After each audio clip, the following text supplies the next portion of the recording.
I am the devil, and I am here to do the devil's work.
Hey guys, I'm Chance from Skeltonwitch, and we're gonna do an interview right here. So let's have some fun. This is our fourth record on prosthetic, and yeah, it can be a slippery slope as far as evolution musically. You want to progress, but I don't think we really want to take a hard left or right turn. And I'm not gonna start clean singing. That's just not what I'm gonna do. But also, I don't want to put out Beyond the Permafrost Part 2, 3, and 4. I think every record needs its own identity. Every record needs to show progression, but yet still, if someone said, hey, what band is this? It's brand new. Someone needs to go, oh, that's Skelton. That sounds like Skeltonwitch. So, yeah, a progression without really, without really just switching it up to where the point, I don't want to put out Skeltonwitch Black Album. Let's just say that. It's difficult as far as like, is it laborious? Yeah, but it's also the best job in the world. Do I want to put out the best record each time? Absolutely. There's no way that I am just trying to just get it done and shit out 8 songs, 10 songs, 34 minutes of make it happen. It needs to be better each time, and I do believe that should be the goal with any record. I mean, why would you want to put out something that was worse than the one you did before? Everything, no matter what you do, I think, no matter if you're, because I've been a carpenter for a lot of my life, and why would I want to get worse at trim carpentry? I wouldn't. I'd want to be the best I could be at it. And with Skeltonwitch and with Serpents Unleashed, I mean, that was the main goal, was to make it better than anything that we've ever done, and I truly think we did succeed with that one. Opening is it's just part of what we do. I don't want to be pigeonholed into that's all that we do. I definitely want to put on the hour headliner Skeltonwitch set. But let me just turn whoever's phone this is off. But it's an awesome opportunity to play, because we're in San Francisco tonight at the Regency, and it's sold out at around 1,400 people. And honestly, there's no way I can fill a 1,400 cap room. So it's an opportunity to play for some people that I've never played to before, like-minded people. I love Enslaved in a Monomark. It's an awesome place for us to play. If I only get 30 minutes, I'm not gonna fucking kick rocks about it, man. I'll go out there and do the best job I can do for that 30 minutes and meet a lot of new people. And hopefully when that headliner then comes around in a couple of months, then those people will show up as well.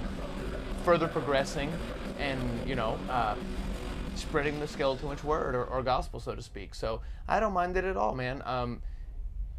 Headlining first out of 3, 2 out of 4, 3 out of 4. As long as I am really into who we're playing with and I know it's a good move for the band, I'm down, man. It's fine. There has been, I guess, like a sore thumb issue, but that also opens you up to people that would have never come to see you to begin with.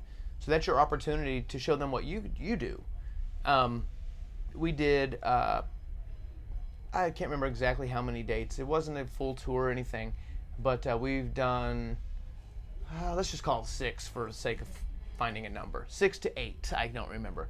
But we did that amount of shows, just us and Ghost. There's a pretty big difference between Skeltonwitch and Ghost musically, but there's also, fan-wise, I can see a lot of crossover. there were so many people on that tour that was like, I've heard of y'all, but I've never listened to you ever before. And the Ghost Dudes were awesome cats, man. They were really cool and really down to earth, and brought a hell of a lot of people. And it was just one of those things that, yeah, it's like, well, diversity is cool. I don't want to go to a show where every band, seriously, I don't want to go to a show where every band is just nothing but straight blast beats. It gets a little old. A little bit of diversity is a good thing, and I think Skeltonwitch, with the Ghost tour, really opened us up to a lot of people that wouldn't have given it a shot without Ghost as the headliner. So, yeah, it was something that we were like, this is going to be good for us, and thank God the dudes were great, and I'm really glad we did it.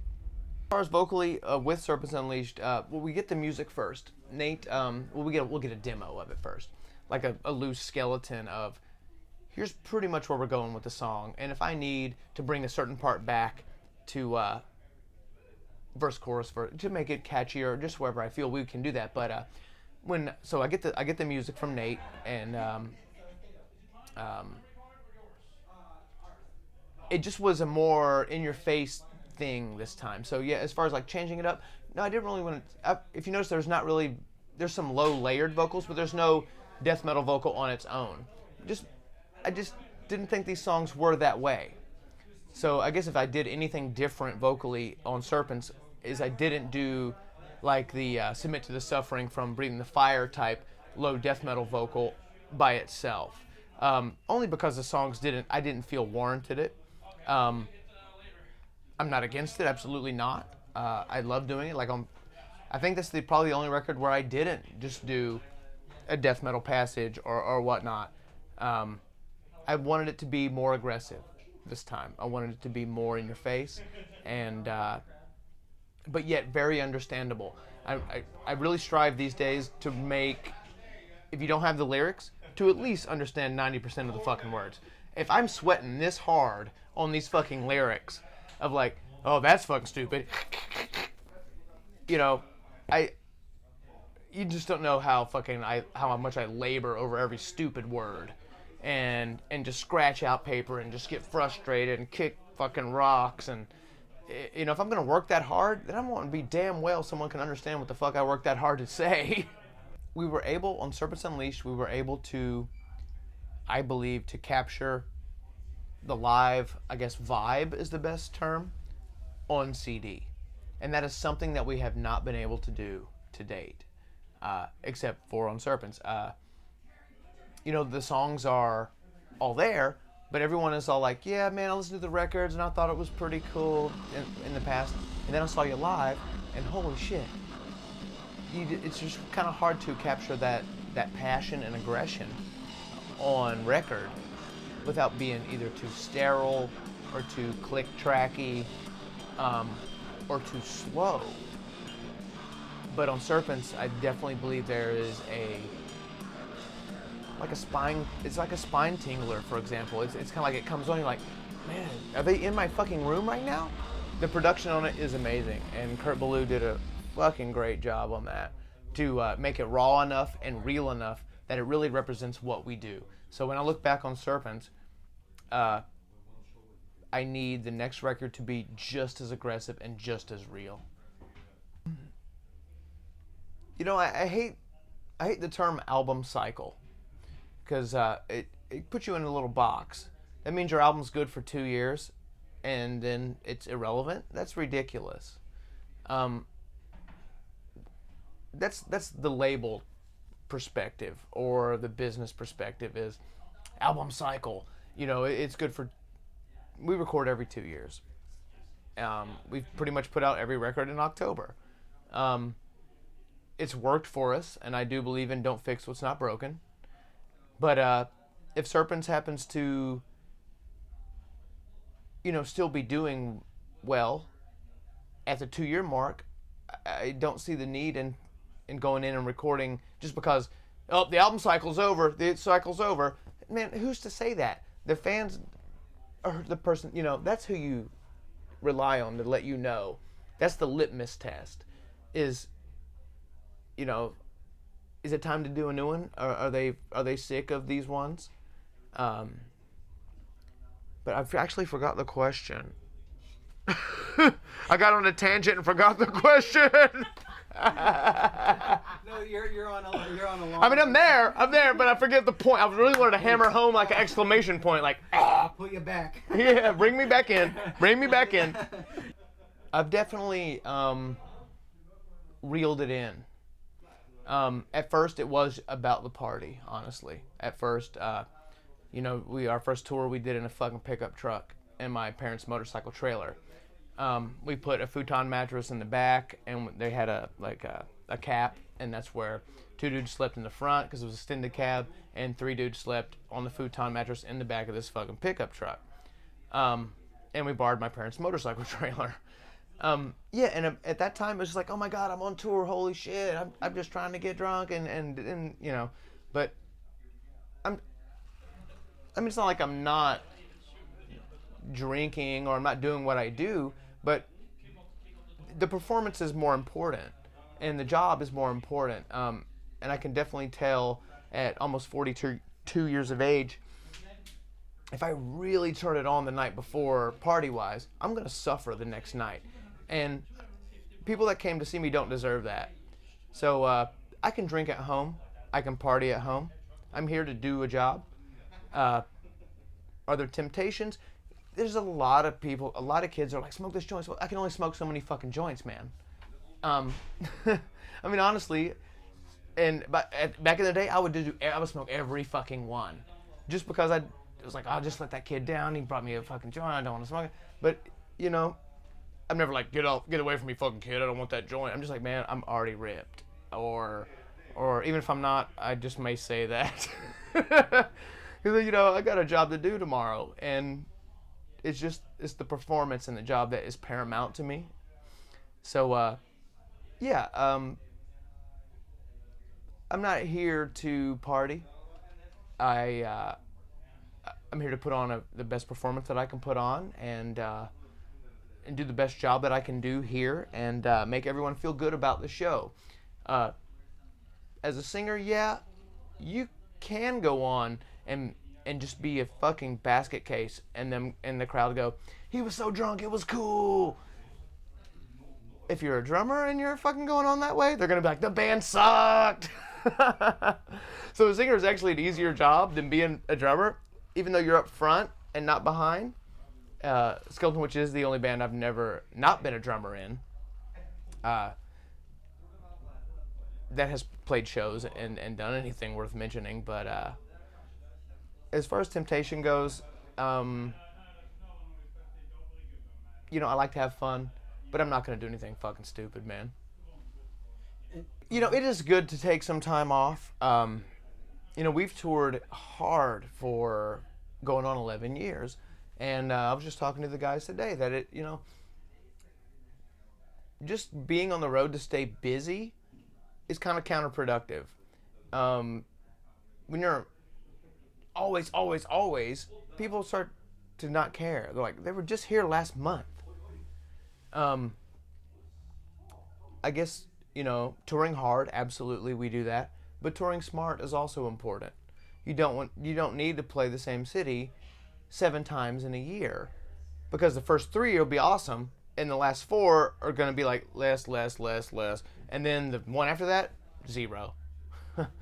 It's something that you kind of realize after, except first you want to do any fucking thing, and we're still kind of there too, that there's a hell of a lot that we're not going to turn down, but 11 years in, you want it to be, you just want to keep, everything needs to be at an upswing. Taking a step back is just not an option. So yeah, man, can we do it? Can we put it on hard like that every time? Fucking A, right. It's 30 minutes. I can do anything for 30 minutes. Chance, how many push-ups can you do in 30 minutes? Well, not that many, but I'll do some for you. But sure, I mean, and it all comes back to, would you rather be doing this, which is your own creation, your art. I'm doing it with my brother, which is an amazing thing to do. To be able to to have this whole experience with, you know, I remember he was fucking born, man. And to be able to have this whole fucking thing and him going to, you know, I'm a good amount older than Nate. I think I'm 8 years older than he is. And as a kid, showing him my music and getting him into it and him actually responding, going, yes, this is the shit. It's awesome. And sure, man. You book it, I'll play it, and I'll give it 110%. Everyone in Skeltonwitch at this point is totally focused. Everyone wants to put on the best show they can. There's no like ridiculous loose cannon that someone has to reel in or half-ass her. Like, oh, I can't make practice. I have to. I don't know. You know, we're going to church. You know, none of this kind of bullshit like this. I mean, the focal point is Skeltonwitch with everyone here. Do we get into arguments? Sure. I don't see how you couldn't, to be on the road and be confined in that fucking 15-passenger van hour after hour. Thank God at this point where we can get 2 hotel rooms, which is a godsend. I mean, and it's the same dudes in each hotel room each time, just because it's just the dynamic. But, you know, we're just not a band that can make a bus happen in the States. So you got to get along, and you got to realize if someone blows up at you the night before, they don't hate you. Someone did something and someone called you out on it, or maybe someone was drunk and they overreacted. We'll say, you know, dude, I'm sorry about that, and it's like, high five, okay, good, dude, we're all good, fucking, and no one has their dick in the dirt for more than a few days, and even if it is, we still go out and nail it the best that we can. So that is what I believe the camaraderie with us 5 is, that we all love what we do. We don't want to do anything else, and even though there is, you know, we're not constantly in fights, man. Don't get me wrong at all. There's no one that hates another person in this band. Everyone gets along. Absolutely. Nate and I, my brother, we get into one good fight a year. To where, I mean, the last time we got into a big scrap, we never fight, like punch. But it's just words and like, oh, the salsa. You know, the salsa may be the fucking victim of our fight. And if that's the biggest victim of our fight, sorry, salsa, that is a win. We're not punching each other. We're not calling each other fucking names. It's just gonna happen. I think any, you know, married couples, they fucking fight because they spend every day of every fucking night of their life under the same roof. And we do it in a goddamn van. Sometimes, get your fucking socks off my shit. Man, fuck you. What? Fuck me? It's over. You know, so I just think it's the camaraderie and eyes on the prize and just the love of playing heavy metal is what keeps Skeltonwitch and us 5 focused. After this tour, we have with the Amon Amarth and Slave tour is from today it goes to LA to San Diego, and then that tour is over. We are going to play 4 headlining shows on the way back to Ohio.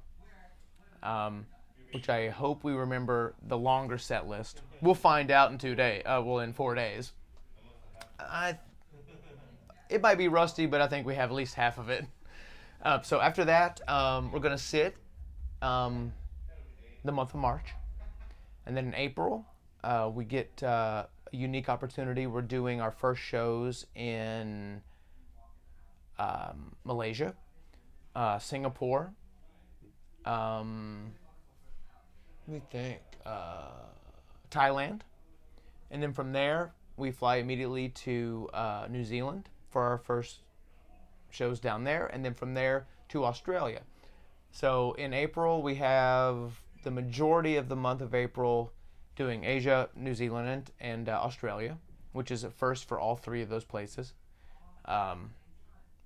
Which is an amazing it's just mind blowing to think back when, you know, when I was 12, listening to Quiet Riot Metal Health, going, I want to be a fucking heavy metal musician, and then just playing in band after failed band that just was not gonna do shit, that I actually can go and do my thing in fucking Thailand. Are you kidding me?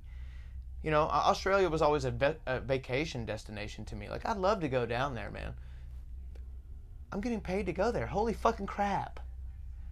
Now, I'm not getting rich to go there by any means, but, you know, it's awesome to go play your own music, to do that. And then we're going to take a little bit of a break because we've been at it pretty hard. And I know we have a lot of European festivals in August. And then I think the rest of the year we're going to spend headlining. We'll probably do a couple legs, maybe 3, just around the U.S. and Canada. So we definitely have plans with that little bit of a like a 90-day break after the Asian, Australia, New Zealand tour. So I love having the year planned out. I like to see the picture instead of what are we gonna do now? Gonna do the same thing we just fucking did. We're opening doors we've never opened before, and to me that means we're doing something right. So yeah, we're booked in and we're looking good for the rest of the year, and I'm ready to do it.